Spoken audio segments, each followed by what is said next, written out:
জামা ময়লা সাবান, জামা পরিষ্কার আতর, কলব ময়লা ইস্তেগফার, কলব পরিষ্কার সুবহানাল্লাহ, কলব ময়লা ইস্তেগফার, ইস্তেগফার ইস্তেগফার, হুজুর সাফ হইছে, ঠিক আছে সুবহানাল্লাহ।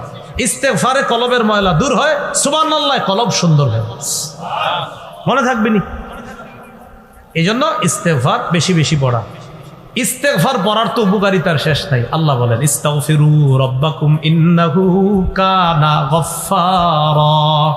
ইস্তেগফার পড়ো, বেশি বেশি ক্ষমা প্রার্থনা করো, আল্লাহ তোমাদেরকে মাফ করে দিবেন। বিশ্বাস করেন আমরা যে 4-5 বার পড়ছি, আল্লাহর কসম প্রতিবার আমাদের গুনাহ মাফ হচ্ছে। ইউরসিলিস সামাআ আলাইকুম মিদরারা। ইস্তেগফার পাঠ করো, আল্লাহ আসমান থেকে মুষলধারে রহমতের বৃষ্টি নাজিল করবেন। শুধু সরিষাবাড়ি ছাড়া, কোনটা ছাড়া? কিন্তু না, আজকে তো আপনারা দোয়া করছেন বৃষ্টি না হোক। হ্যাঁ, সারা বাংলাদেশ যদিও দোয়া করে বৃষ্টি হোক, কিন্তু জাগো মাহফিল হেরা খালি কয় আমগো এলাকা ছাড়া। আচ্ছা ঠিক আছে, তাহলে ইস্তেগফার বললে আল্লাহ রহমতের বৃষ্টি নাজিল করেন। এরপরে আল্লাহ বলেন ওয়ায়ুমদিদকুম বিআমওয়াল। টাকা পয়সা দরকার, ইস্তেগফার পাঠ করো, আমি আল্লাহ ওয়াদা করলাম তোমাকে টাকা পয়সা দিব। ওয়া বানিনা, সন্তান দরকার এখানে সেখানে না দৌড়াইয়া জামাই বউ দুইজন ইস্তেগফার পাঠ করো, আমি আল্লাহ সন্তান দিব। ওয়াজআল লাকুম জান্নাত, ক্ষেত দরকার, ধান ক্ষেত, গম ক্ষেত, ফুলের বাগান, ফলের বাগান, ইস্তেগফার পাঠ করো, আমি ওয়াদা করলাম তোমাদেরকে ফলমূল, ধান ক্ষেত, গম ক্ষেত দেওয়ার ওয়াদা করলাম।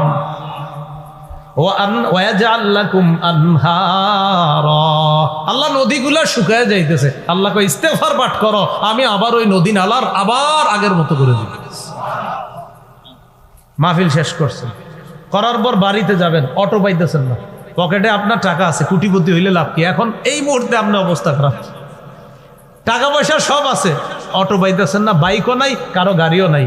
এখন আপনারা 5-6 জন বাড়িতে যাবেন, 1.5 কিলো হাঁটতে হবে, পা ঝাড়ু দিয়ে যেতে হবে। পা ঝাড়ু মানে পা ঝাড়ু, পা ঝাড়ু বুঝছেন মানে পা ঝাড়ু, পাকে ঝাড়ু দিয়ে দিতে যেতে হবে। তো এই যে 1.5 কিলো রাস্তা হাঁটবেন, শক্তির দরকার আসেনি? আল্লাহ কয় ইস্তেগফার পাঠ করো, ইয়াজিদকুম কুওয়াতান ইলা কুওয়াতিকুম। ইস্তেগফার পড়ো, তোমাদের শরীরে বর্তমানে যে শক্তি, এটার সাথে আমি আল্লাহ আরো শক্তি অ্যাড করে দেব। তো আপনারা 1.5 কিলো হাঁটবেন, শক্তি দরকার। ইস্তেগফার কতক্ষণ পড়েন? 5 জনে মিলে বলবেন তুই 10 বার, তুই 10 বার, আমরা পরিসর, এবার শক্তি হয়েছে, এবার হাঁটো। আবার কিছুক্ষণ হাইটা বলবেন, আবার ইস্তেগফারের আমল করো, আবার শক্তি যোগাও, আবার হাঁটো। বিশ্বাস করেন শক্তি যা খরচ হবে আল্লাহ আবার দিয়ে দিবে। আমরা বিবি কাপড় দিতেছি, ধুইতে ধুইতে ক্লান্ত হয়ে গেছে, এবার রিমোটটা হাতে এনেছি, টিভি ছাড়বেন। আপনি বলবেন না না না না, ইস্তেগফার বড়, কাপড় ধোয়ার সময় যে শরীরে শক্তি খরচ হয়েছে, ইস্তেগফার বড়, আল্লাহ আবার দিয়ে মনে থাকবে।